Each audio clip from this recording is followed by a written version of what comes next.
People in the small town laughed when Mira said she bought the abandoned house for $100.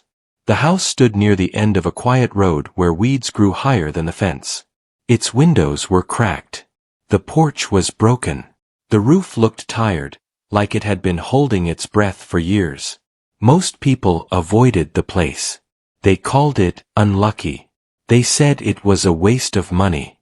Mira did not argue with them. She only held the old key in her hand and kept walking. Mira was not a careless person.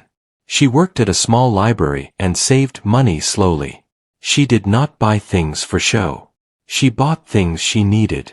Still, the day she saw the paper notice about the house, something in her felt pulled toward it.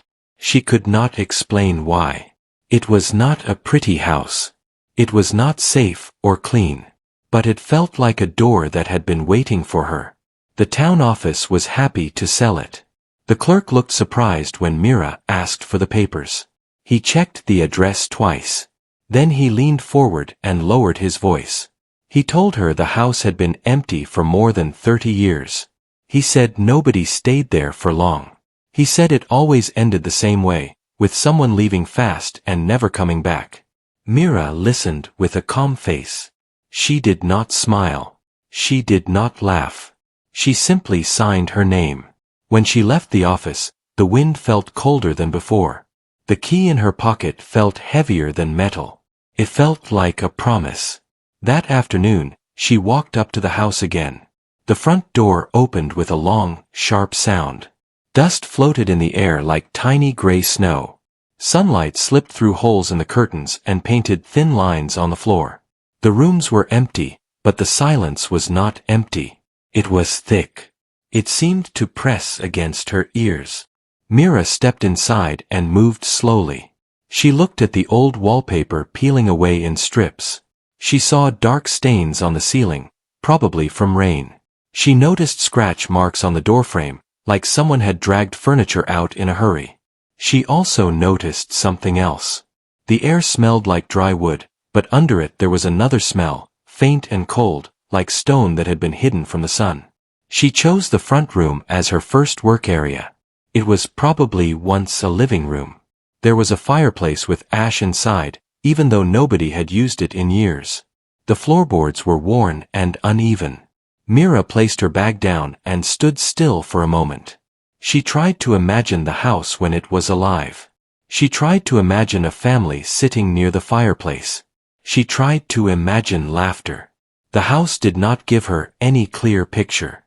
It stayed quiet. That night, Mira did not sleep much. She had brought a thin mattress and a blanket. She placed them near the safest wall, away from the broken window. Outside, the wind moved through the tall grass. It made soft sounds, like whispers that never became words. Inside, the house creaked now and then. Old buildings did that, she reminded herself. Still, each sound made her open her eyes. She looked at the ceiling and wondered if she had made a mistake. Then she thought about her life before this.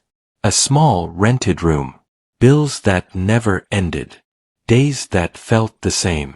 She did not want to spend her whole life just surviving. She wanted to build something, even if it started with dust and broken wood. When morning arrived, Mira stood up and opened the windows as much as she could. She began sweeping. She carried out old boards and broken glass. She filled bags with trash. Her arms and back ached, but she kept going. Work made the house feel less scary. Work gave it shape. By afternoon, she had cleared most of the living room. She stepped back to rest and noticed something strange. When she walked across one section of the floor, it sounded different. The sound was hollow. It did not match the rest of the boards. Mira stopped and stepped on the spot again. The hollow sound returned. She knelt down. The boards here looked slightly newer than the others, but still old. They were placed in a neat rectangle, almost like a patch. Dust had packed into the edges. She ran her fingers along the cracks and felt cold air rising up. Mira sat back on her heels. Old houses had odd repairs, she told herself. Still, her heart beat faster. That patch felt like a secret. She tried to ignore it and continued cleaning other rooms. But the idea stayed in her mind like a song stuck in her head. Every time she passed the living room, her eyes returned to that same spot. She began to imagine things she did not want to imagine. A hidden space. A buried box. A door. A mistake from the past. Near evening, a man appeared at the gate. He had short hair, a simple jacket, and a careful way of walking. He looked like someone who did not want to trouble anyone. He raised his hand and called out politely. His name was Arun. He lived a few houses away. He said he saw movement at the abandoned place and came to check. He carried a small box of tools, like a peace offering. Mira thanked him and invited him to step inside, but he stayed near the doorway. Arun looked around with a serious face. He told Mira most people in town thought this house should have been torn down long ago. Mira said she understood, but she wanted to try. Arun studied her for a moment, then nodded as if he respected her stubbornness. Before leaving, Arun asked if she had noticed anything odd yet. Mira hesitated, then decided to be honest. She pointed to the patch of floorboards. Arun walked in and stepped on it. The hollow sound came again. His expression changed quickly. His eyes narrowed. He stepped off the patch and bent down, pressing his palm against the boards. That was not like this before, Arun said.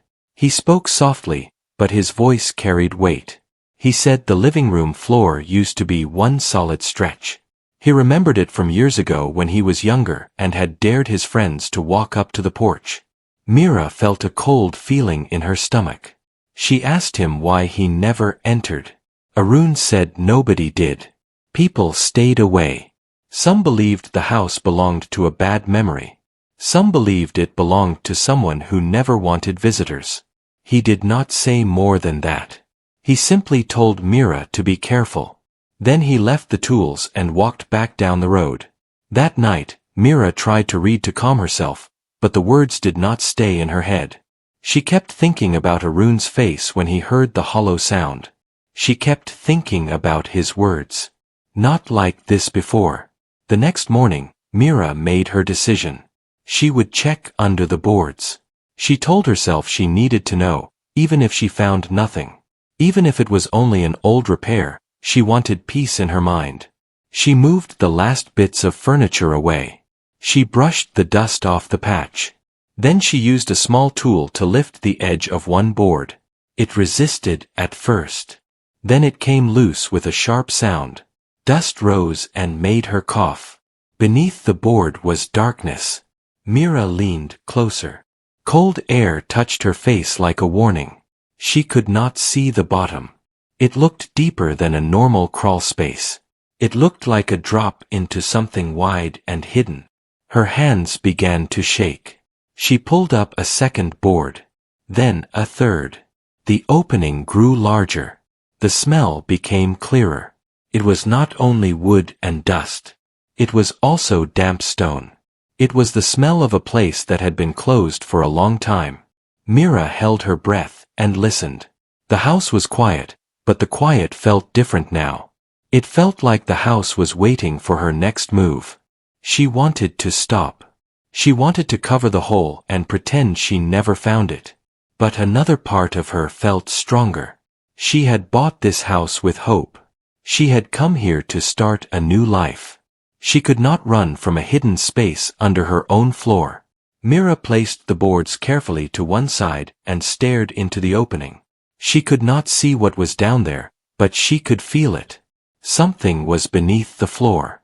Something that had been hidden with care. And whatever it was about to change everything she thought she knew. Mira stood still beside the opening in the floor for a long time. The house felt quieter than before, as if every sound had pulled itself back into the walls. Light from the window reached the edge of the hole but did not go inside. The darkness below looked thick and heavy. Mira swallowed and forced herself to breathe slowly. She fetched a flashlight from her bag and turned it on. The narrow beam of light cut through the dark and revealed a set of rough wooden steps leading downward.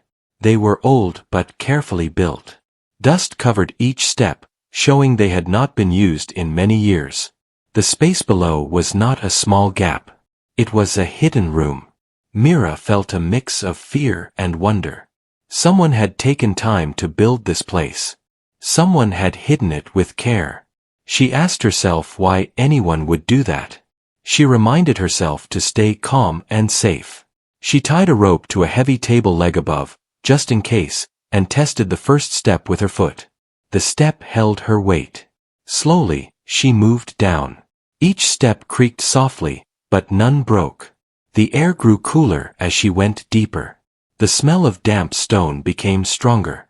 When she reached the bottom, she found herself standing in a low room made of stone and wood. The flashlight beam moved across the walls.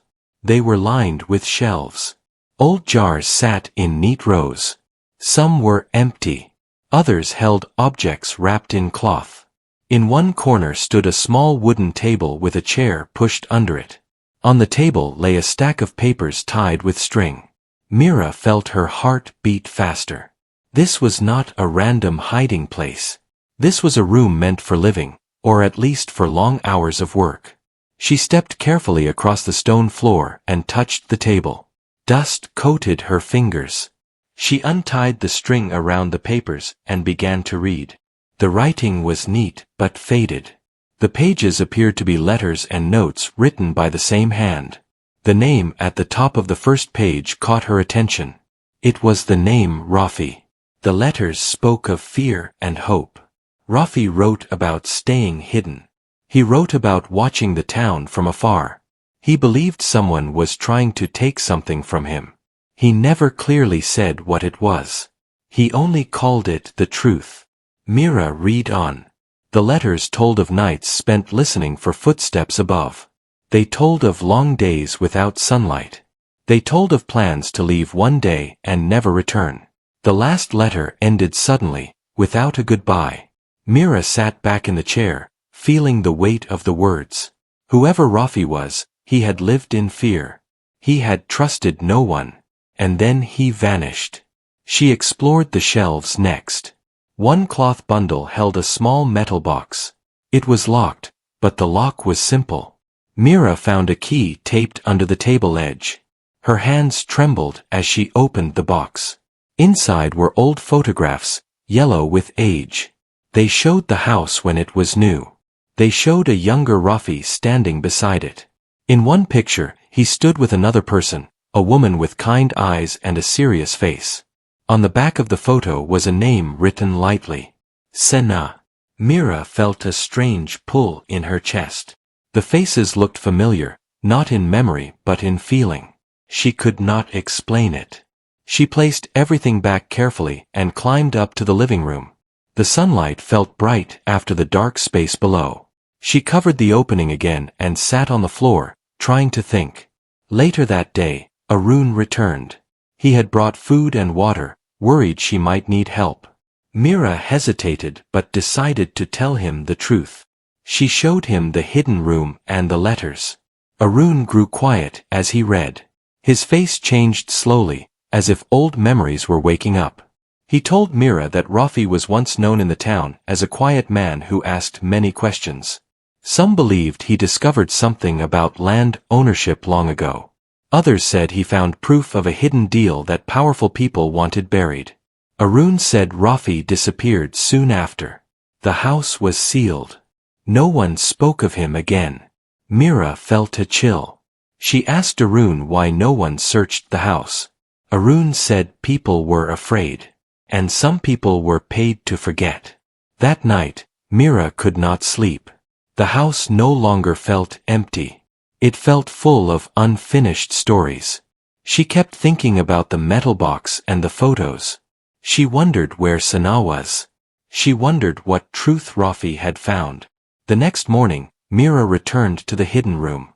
She searched more carefully this time. Behind one shelf, she found a loose stone. She pulled it free and revealed a narrow space inside the wall. Inside were rolled papers sealed in oilcloth. She opened them slowly. They were maps and records. Names of families. Lines marking land. Notes written in red ink. The papers showed that large parts of the townland had been taken unfairly years ago. They showed proof. Mira realized why Rafi hid. These papers could change everything. She understood now that buying the house was not an accident. It was a turning point. The house had waited for someone willing to listen. Mira knew she had a choice. She could walk away and live quietly, or she could bring the truth into the light. As she held the papers, she felt both fear and strength. The abandoned house was no longer just a building. It was a keeper of truth.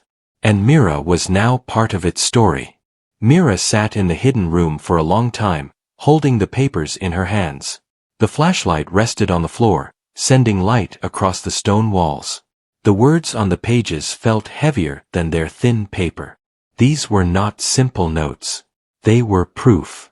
Proof that many families in the town had lost their land in unfair ways many years ago. She rolled the papers back carefully and placed them inside the wall space again. She did not want to rush. Rushing could ruin everything. She climbed back up and closed the floor opening, placing the boards exactly as before. When she stood in the living room, the house felt different. It no longer felt quiet. It felt awake. Mira spent the rest of the day thinking. She cleaned slowly, letting her thoughts move freely. The house seemed to listen. She wondered why she was the one to find this. She wondered if the house had waited for someone who would not run away. That evening, Arun returned again. He noticed Mira looked tired but focused. She invited him in and offered tea. They sat near the window where the light was soft. Mira spoke carefully. She told him about the papers hidden in the wall and what they showed. Arun listened without interrupting. His hands rested on his knees. When Mira finished, he let out a slow breath. He said he had heard whispers as a child. Old people spoke in low voices about land papers and missing records. But no one ever had proof. Without proof, stories stayed stories. Mira asked Arun what she should do. Arun looked at the floor for a long moment. Then he said truth was powerful but also dangerous. Some people would not want it to come out. He said she needed to be careful and patient. That night, Mira locked the doors and windows. She slept lightly. Several times she thought she heard footsteps outside, but when she checked, there was nothing. The road stayed empty. Still, a feeling of being watched stayed with her. The next morning, Mira went to the town library early. She searched old newspapers and records. She found small articles about land sales from years ago. Some names matched the ones in the hidden papers. Dates lined up. Changes in ownership happened very fast, too fast to be normal. As Mira worked, an older woman named Neela approached her. Neela volunteered at the library and had lived in the town her whole life. She noticed the papers Mira was reading and frowned. She asked why Mira was interested in old land records. Mira hesitated, then decided to speak carefully. She said she was fixing an old house and wanted to learn about its past. Neela studied her face. Then she nodded slowly and told Mira to be careful. She said some stories were buried on purpose. Before leaving, Neela whispered that she remembered Rafi. She said he was kind and quiet. She said he came to the library often and asked about land maps. One day he stopped coming. Soon after, people were told not to speak his name. Mira thanked her and returned home with her mind racing. That afternoon, a car stopped near the house. A man Mira had never seen before stepped out. He wore clean clothes and looked out of place on the dusty road.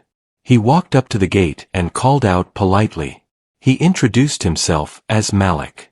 He said he worked with the town office. He said they noticed activity at the abandoned house and wanted to check if everything was legal. His smile did not reach his eyes.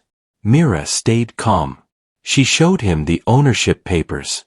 Malik nodded but asked many questions. He asked why she bought the house. He asked if she found anything unusual. Mira answered simply. She said she wanted a quiet place to live.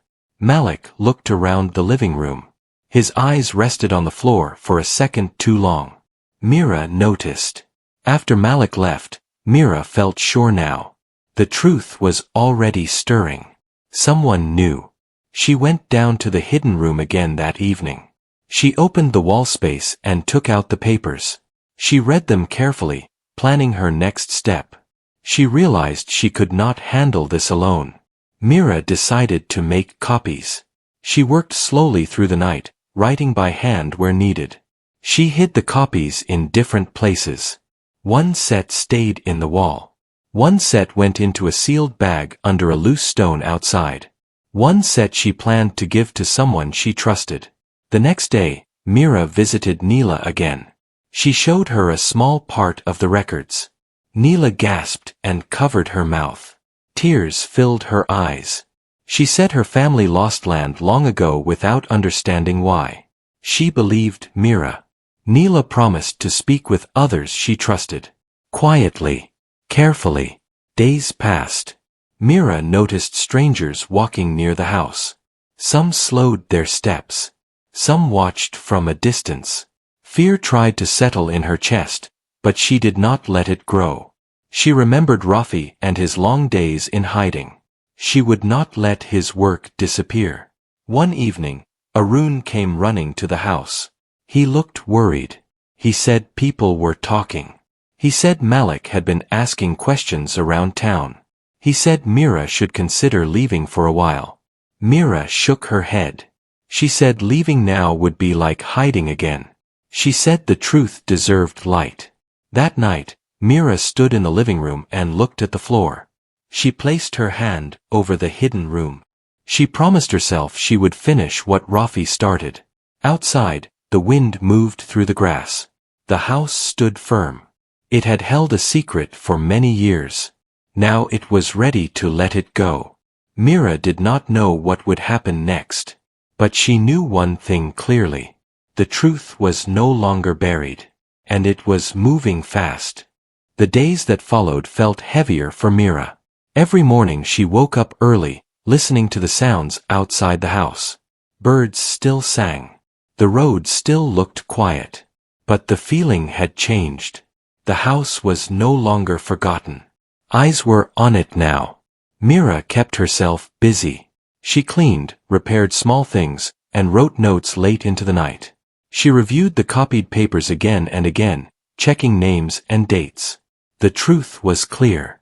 It was also dangerous. She knew she had to move carefully. One afternoon, Neela visited the house. She walked slowly, looking around as if she expected someone to appear from behind the trees. When Mira opened the door, Neela stepped inside quickly. Her hands shook slightly. Neela told Mira she had spoken to 3 families. All of them had stories that matched the records. Land taken. Payments promised but never given. Papers changed without notice. Each family believed the past could not be fixed. But now they had hope. Mira listened and felt both proud and afraid. More people knowing meant more strength. It also meant more risk. That evening, Mira noticed the same car parked down the road. It stayed there longer than before. No one stepped out. The engine stayed quiet. When Mira moved closer to the window, the car slowly drove away. She locked the door and sat on the floor, pressing her back against the wall. Her heart beat fast. She reminded herself she was not doing anything wrong. Still, fear had a way of finding space. Later that night, Arun came quietly. He knocked only once. When Mira opened the door, she saw worry on his face. He said Malik had visited him. Malik asked about Mira. He asked if she was fixing the house alone. He asked if she had found anything old or unusual. Arun told Mira, he answered carefully. He said she was just cleaning. But he warned her that Malik would return. Mira thanked him. After Arun left, she went down into the hidden room again. She checked every corner. She touched the shelves, the table, the wall space. Everything was still there. Still safe. She sat at the table and thought about Rafi. She imagined him sitting in the same chair, writing by weak light, listening for footsteps above. She felt a deep sadness for him. He had protected the truth alone for too long. Mira decided she would not repeat that mistake. The next day, she walked to the town office. She dressed simply and carried only her house papers. Malik was there. He looked surprised to see her, but smiled quickly. Mira asked simple questions about house repairs and local rules. Malik answered politely but watched her closely. She pretended not to notice. Before leaving, she mentioned she might invite a local historian to help restore the house correctly. Malik's smile faded slightly. He nodded and said that would not be necessary. Mira thanked him and left. Outside, she felt the sun on her face and took a deep breath. She knew now that the truth had made some people uneasy. That evening, a meeting took place in Neela's home. 5 people gathered quietly. Curtains stayed closed. Voices stayed low. Mira showed them copies of the records. Faces changed as they read.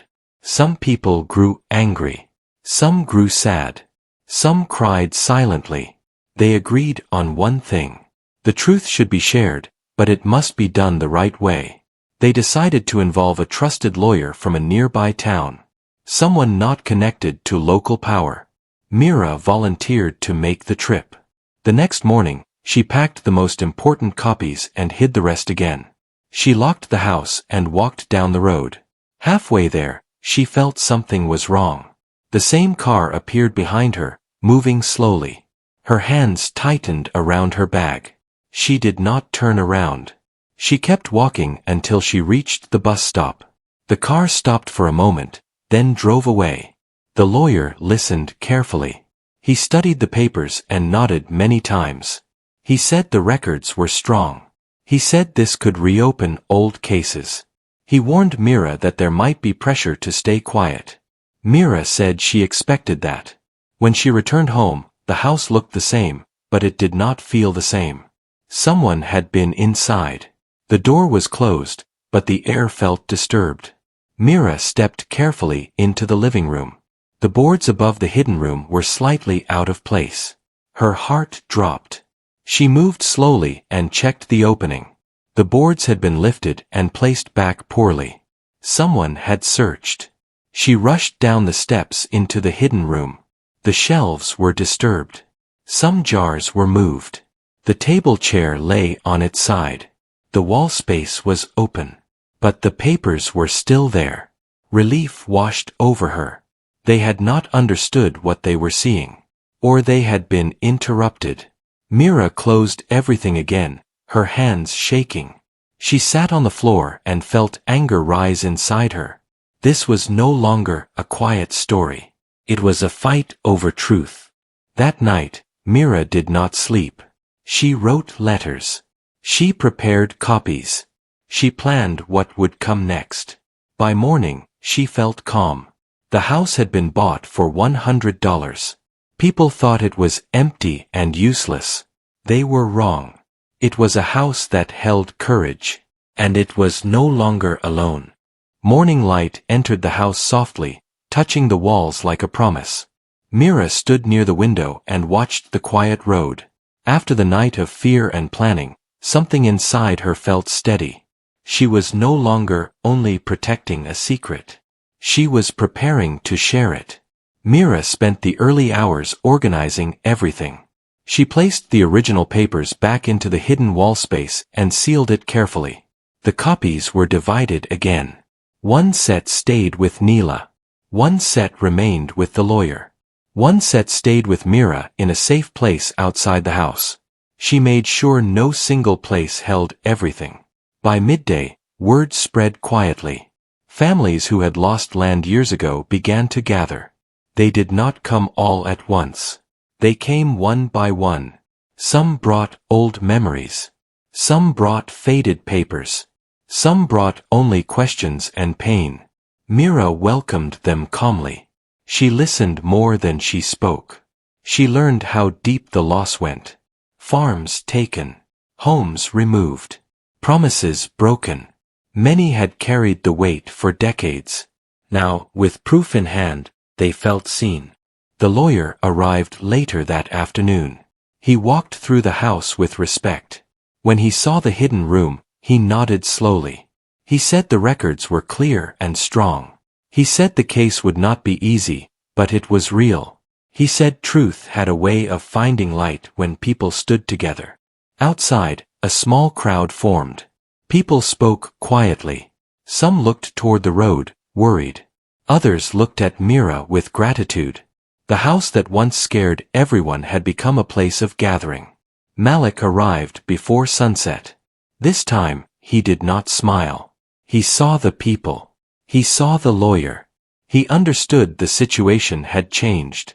He tried to speak, but the lawyer stepped forward calmly and asked him to leave. Malik hesitated, then turned away. He walked back to his car and drove off without another word. The days that followed were busy. Meetings took place. Letters were written.